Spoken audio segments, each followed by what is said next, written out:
చాలా చాలా చాలా థ్యాంక్స్. ఈరోజు నేను వచ్చేసి నా వీడియో ఏంటంటే శాతవాహనాల తొలి రాజధాని అయిన కోటిలింగాల టెంపుల్కి వెళ్తున్నాను. కోటిలింగాల టెంపుల్ ఎక్కడ ఉంటుందని అంటే జగిత్యాల జిల్లా వెల్గటూరు మండలం కోటిలింగాల అనే గ్రామంలోనే ఉంటుంది. వాస్తవానికి అక్కడ స్వామివారు వచ్చేసి శివుని గుడి. లింగాలని అంటేనే అర్థం చేసుకోవచ్చు అది శివుని గుడి అని ఎందుకు వచ్చింది అని అంటే కోటిలింగాల అని అంటే కోటికి లింగాలు ఉంటాయని కాదు. ఆ ఊర్లో వచ్చేసి అక్కడ ఏంటి అని అంటే కోట పైన లింగం కొలువు ఉండడం వల్ల కోటిలింగాల అని పేరు వచ్చిందట. వాస్తవానికి ఆ లింగాన్ని కూడా ఇసుకతో ప్రతిష్ఠించారంట. ఇసుక రేణువు ఒక్కొక్క లింగం కాబట్టి కోటి లింగాలు అక్కడ ఉన్నాయని అర్థం అంట. అలా కోటిలింగాల అని పిలుస్తారట. ఇంకొకటి వచ్చేసి ఏంటంటే అక్కడ వచ్చేసి ప్రవహించే నదిలో గోదావరి పెద్దవాగు నది ఉంటుందంట. ఈ రెండింటి కలయికను వచ్చేసి మునేరు అంటారంట. అంతేకాదు మునేరు అనడానికి ఇంకొక రీజన్ ఏంటి అంటే అక్కడ మునీశ్వరులు స్నానం చేశారట.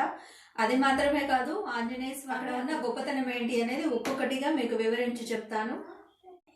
మనం ఇక్కడే కూర్చొని మాట్లాడుకోవడం ఎందుకు, టెంపుల్కి వెళ్తూ అంతే టెంపుల్ని కూడా దర్శించుకుంటూ మాట్లాడుకుందాము. ఒక్కొక్కటి మీకు వివరించి చెప్తాను.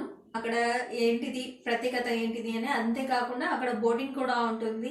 బోటింగ్ ఎలా ఉంటుంది ఏంటిది అనేది కూడా మొత్తం డీటెయిల్స్ పెడతాను మీకు.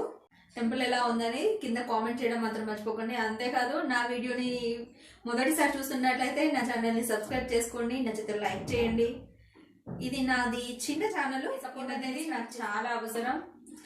ఒకవేళ మీరు నా ఛానల్ని సబ్స్క్రైబ్ చేసుకున్నట్లయితే సబ్స్క్రైబ్ చేసుకోండి, నచ్చితే లైక్ చేయండి, కామెంట్ చేయండి. ఈరోజు మనం వచ్చేసి కోటిలింగాల దర్శనానికి వెళ్తున్నాము. లింగాల గుడి యొక్క ప్రత్యేకత ఏంటో మనం ఒక్కొక్కటిగా తెలుసుకుందాం.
వస్తుంది. ధర్మపురి ఇక్కడ నుంచి 16 కిలోమీటర్లు ఉంటుంది. ఇప్పుడు ఇక్కడ మీరు రైట్ సైడ్లో బోర్డును అబ్జర్వ్ చేస్తే ఇక్కడ కోటిలింగాల అని ఉంటుంది. మనం ఇప్పుడు కుడివైపుకు తిరగగానే కోటిలింగాల ఊరు ఎంట్రన్స్ ఇలా ఉంటుంది.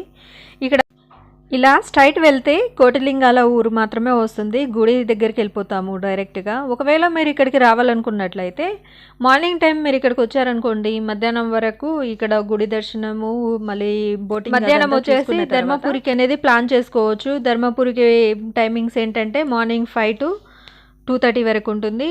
మళ్ళీ ఈవినింగ్ వచ్చేసి 4 to 8 వరకు ధర్మపురి టైమింగ్స్ అయితే ఉంటాయి. మీరు అక్కడికి వెళ్ళేసి ధర్మపురి దర్శనం కూడా చేసుకోవచ్చు.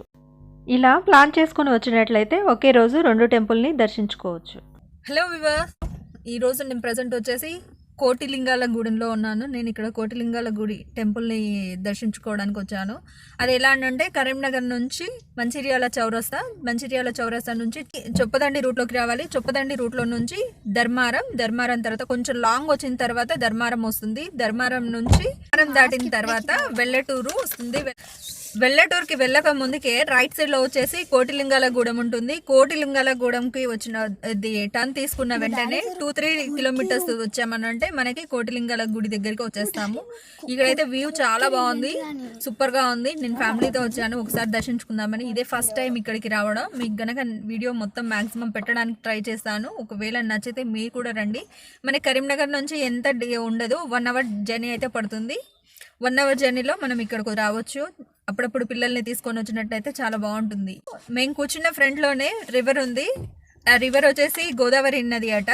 ఒకసారి చూపిస్తాను మీకు, అది వీలైతే మ్యాక్సిమం పెట్టడానికి చూస్తాను. ఇక్కడైతే వ్యూ అయితే చాలా అంటే చాలా బాగుంది. నేను ప్రజెంట్ ఇప్పుడే రీచ్ అయ్యాను. ఫ్రంట్కి వెళ్ళాక మళ్ళీ మీకు వీడియో అనేది. మనం ఇప్పుడు టెంపుల్ దగ్గరలో ఉన్నాము. ఇదే ఎంట్రన్స్ అండి. ఇక్కడ నుంచి వెహికల్స్ అయితే లోపలికి పోవు, స్టాప్ ఉంటుంది, సెక్యూరిటీ కూడా ఉంటుంది. ఇక్కడ మనకు అన్నీ దొరుకుతాయి. మనం ఏమి వేరే ఎక్కడి నుంచి తెచ్చుకోవాల్సిన అవసరం ఉండదు. మనకి పూజ సామాగ్రికి కావాల్సిన వస్తువులన్నీ కూడా ఇక్కడ దొరుకుతుంది. ఇక్కడ ఎప్పుడూ రద్దీగానే ఉంటుంది. ఎందుకనంటే మేము వచ్చే దారిలో చాలా కొబ్బరికాయలను అయితే చూసాము.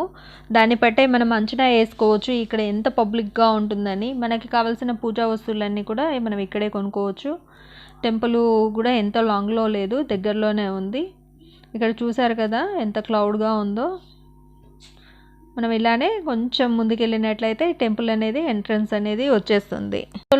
బోటింగ్ కూడా ఎంతో లాంగ్లో ఉండదు, టెంపుల్ ఎదురుగానే ఉంటుంది. ఈ పక్కనంతా కూడా వాటర్తో నిండి ఉంటుంది, గోదావరి నదితోటి. మనం గుడి ఎంట్రన్స్లో ఉన్నాము ఇప్పుడు ఈ గుడి వచ్చేసి పైన ఉంటుంది కదా, అది వచ్చేసి పూర్వం కోట అంట. ఆ కోట ఒక సైడ్ భాగం కూలిపోవడం వల్ల కోటగుట్టగా మారిందంట. మునీశ్వరులు ఇసుకని తీసుకెళ్ళి టెంపుల్లో ప్రతిష్ఠించగా దీన్ని కోటలింగం అని పిలుస్తారంట. అంటే ఇక్కడ దేవుడి నేమ్ వచ్చేసి కోటేశ్వర స్వామి అని పిలుస్తారు. ఇక్కడ కనిపిస్తున్న గోదావరి నదిలో గోదావరి నది అంతే పెద్దవాగు నది కూడా కలిసి ఉందట. అందుకనే దీని రెండింటిని కలయిక వల్ల ఏర్పడింది కాబట్టి మునేరు అంటారట. పూర్వం ఇక్కడ ఋషులు వచ్చి ఈ నదిలో స్నానం చేసి వాళ్ళ గుహకు వెళ్ళి తపస్సు చేసుకునే వాళ్ళట. ఒకరోజు ఉండేసి ఇక్కడ నుండి అక్కడికి గుహకి వెళ్ళడం కంటే నది ఒడ్డున లింగాన్ని ప్రతిష్ఠించాలని వాళ్ళు అనుకున్నారట. అలా ఒకరోజు స్నానం చేసి పిడికెడు ఇసుకని తీసుకువెళ్ళి గర్భగుడిలో ఉన్న శివలింగాన్ని ప్రతిష్ఠించి పూజ చేశారట. అందుకనే ఇక్కడ నది స్నానం అనేది చాలా ప్రత్యేకమైనది. ఇక్కడ స్నానం చేసి దేవుణ్ణి దర్శించుకుంటే చాలా మంచి జరుగుతుందని అందరూ అంటారు. ఇప్పుడు టెంపుల్లోకి వెళ్తున్నాం మనం టెంపుల్లోకి వెళ్ళడానికి 2 దారులు ఉన్నాయి. ఒకటి వాటర్తో ఉండడం వల్ల నేను 2వ దారిలోకి వస్తున్నాను. గర్భగుడిలో ఉన్న శివలింగాన్ని ఇసుకతో ఎందుకు ప్రతిష్ఠించారనేది మనం తెలుసుకుందాం. ఎంట్రన్స్ అయితే ఇలా ఉంటుంది. మనం గర్భగుడి విగ్రహాన్ని దర్శించుకునే ముందు ఇక్కడ కుడివైపున ఉన్న మరో విగ్రహం ఉంటుంది శివుడిది, అక్కడ దర్శించుకోవాల్సి ఉంటుంది. అది ఎందుకనంటే మునులు ఇక్కడ విగ్రహాన్ని ప్రతిష్ఠించి పూజలు చేయాలనుకొని ఆలోచిస్తున్నప్పుడు ఆంజనేయ స్వామి అక్కడికి వచ్చాడంట.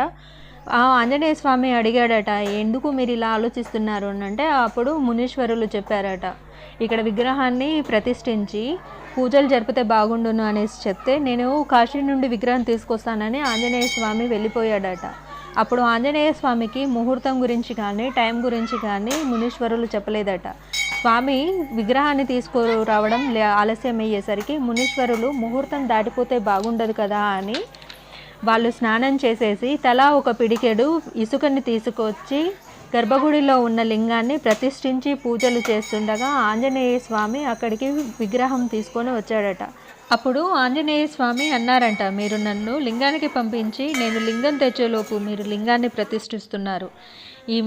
ఈ శక్తి మీకు ఉన్నప్పుడు నన్ను ఎందుకు తెమ్మన్నారు? అప్పుడు ఈ లింగం ఎవరు ప్రతిష్ఠించి పూజ చేయరు అని లింగాన్ని పడేసి అలిగి వెళ్ళిపోయారట. అప్పుడు ఋషులంతా కలిసి స్వామివారికి నచ్చజెప్పారట, ఎవరైనా సరే మొదట ఇక్కడ మీరు తెచ్చిన లింగాన్ని పూజ చేసిన తర్వాతనే గర్భగుడిలోని విగ్రహానికి పూజ జరుపుతారని నచ్చ చెప్పారట. అలా ఇక్కడ విగ్రహాన్ని ప్రతిష్ఠించారంట. మొదట ఈ విగ్రహాన్ని దర్శించుకున్న తర్వాతనే గర్భగుడిలోని విగ్రహాన్ని అనేది దర్శించుకోవడం ఆనవాయితీగా వస్తుందట. మనం ఇక్కడ చూసినట్లయితే వినాయకుడు, ఆంజనేయ స్వామి, నాగేంద్రుడు ఉంటాడు. అదేవిధంగా శివలింగం కూడా ఉంటుంది. ఇక్కడ స్నానం చేసి మొదట దర్శించుకోవాలనుకుంటే ఇక్కడే స్నానం చేసి ఇక్కడ ఒక రూట్ ఉంటుంది పైకి రావడానికి. అక్కడ నుండి మనం పైకి రావాల్సి ఉంటుంది.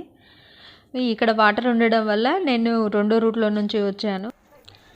పైకి వచ్చిన తర్వాత ఇలా ఉంటుంది. గుడిలోకి ఎంటర్ అయిన తర్వాత కుడివైపు చూసినట్లయితే ఇక్కడ రాగి చెట్టు ఉంటుంది. కింద నాగేంద్ర స్వామికి సంబంధించింది ఉంటుంది. ఇక్కడ ఎవరైతే కోరికలు కోరుకుంటారో వాళ్ళు ఇక్కడ కోరికలు కోరుకొని ముడుపు కట్టినట్లయితే పిల్లలు లేని వాళ్ళకు కూడా పిల్లలు కలిగారట. ఈ గుడిలో ఏదైనా కోరిక ఉన్నట్లయితే, కోరిక కోరుకున్నట్లయితే అది తప్పకుండా నెరవేరుతుందని అందరి నమ్మకం. ఇక్కడ టెంపుల్ ది దర్శనం అయిన తర్వాత దర్శనం ఇక్కడే ఉంది, ఎదురుగానే ఉంటుంది. ప్రజెంట్ నేను బోటింగ్ దగ్గర ఉన్నాను. బోటింగ్కి వెళ్దాం అనేసి ప్రిపేర్ అయి ఉన్నాము. కొంచెం పబ్లిక్ రావాల్సి ఉంది, అందుకనే కొంచెం స్టాప్ చేశారు. ఇది కూడా బోటింగ్ కూడా ఎలా ఉంటుంది, జర్నీ ఎలా ఉంటుంది అనేది కూడా మీకు ఖచ్చితంగా చూపిస్తాను. వీడియో కంప్లీట్గా కంటిన్యూ చేసేస్తాను. ఇక్కడ రివర్ ఉంది చూసారా, ఇది గోదావరి నది. ప్లేస్ అయితే సూపర్గా ఉంది, చాలా బాగుంది. మీరు ఎప్పుడైనా సరే హాలిడే వచ్చినప్పుడు ఇలా రండి. ఫ్యామిలీతో వచ్చినట్లయితే చాలా బాగుంటుంది. నాకైతే చాలా బాగా నచ్చింది. ఇది ఫస్ట్ టైం నేను రావడం, కానీ సూపర్గా అనిపించింది. మీరు కూడా రండి, ఒకసారి విజిట్ చేయండి. చాలా బాగుంది ప్లేస్ అయితే. మళ్ళీ ఒకసారి చెప్పారా? 1 మంది మునులతోటి ప్రతిష్ట చేసి లింగాన్ని తీసుకురాలేసి, అందుకే కోటిలింగాలని పేరు వచ్చింది. ఇంకా ఏముంటుంది ఇక్కడ స్పెషల్? బోటింగ్ ఉంటుంది. బోటింగ్ అంతే. గొప్పతనం ఏంటంటే మనం లింగాలు అనేది ఎక్కడో చూసినా రాయితో చూస్తాము, కానీ ఇక్కడ మాత్రం కేవలం లింగాన్ని మొత్తం కూడా ఇసుకతోనే కనిపిస్తుంది మనకి. చాలా బాగుంది ప్లేస్ అయితే. మీరు తప్పకుండా రండి. ప్రత్యేకత ఉందంట, చాలామంది పబ్లిక్ వస్తారు. ఇక్కడ మనకి ఇప్పుడు వచ్చిన టైం కూడా మనం సరైన టైంలో రాలేదు, కరోనా టైం కాబట్టి పబ్లిక్ ఉంటారనేసి ఏంటంటే ఫ్రైడే కూడా రాలేదు. మేము సాటర్డే వచ్చాము. ఇది పీపుల్స్ అనేది తక్కువగా ఉంటారని. అయినా కానీ చూశారు కదా ఎంత పబ్లిక్గా ఉందో, చాలా క్లౌడ్గా ఉంది. మేము కూడా ఎక్స్పెక్ట్ చేయలేదు ఇంత క్లౌడ్ అనేది ఉంటుంది అనేసి. మీరు కూడా రండి, చాలా బాగుంది టెంపుల్ అయితే. మాకైతే దర్శనం చాలా బాగా జరిగింది. మీరు కూడా వచ్చినట్లయితే మీకు కూడా దర్శనం బాగా జరుగుతుంది. ప్రత్యేకించి నాకైతే ఈ రివర్ చూసినట్లయితే చాలా బాగుంది ప్లేస్ అనేది. ఒకసారి ఈ రివర్ మొత్తం చూడండి మీరు కూడా.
నిద్రలో లేకున్న కాల నేడుచ్చి నీ కళ్ళు చేరేలా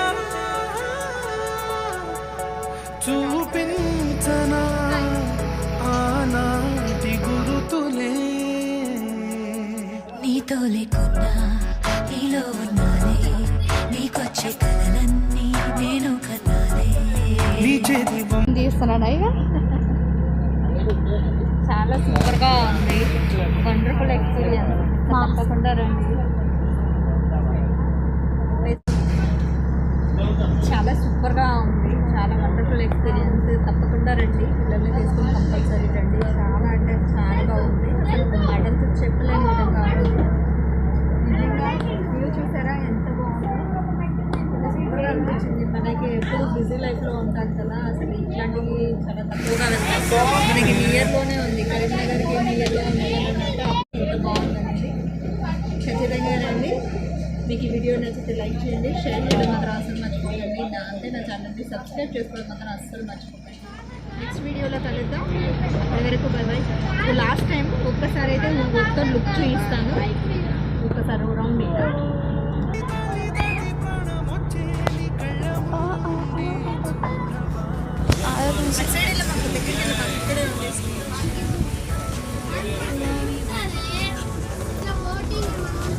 బోటింగ్ జర్నీ అయిపోయింది, ఇక దిగేది ఇంటికి.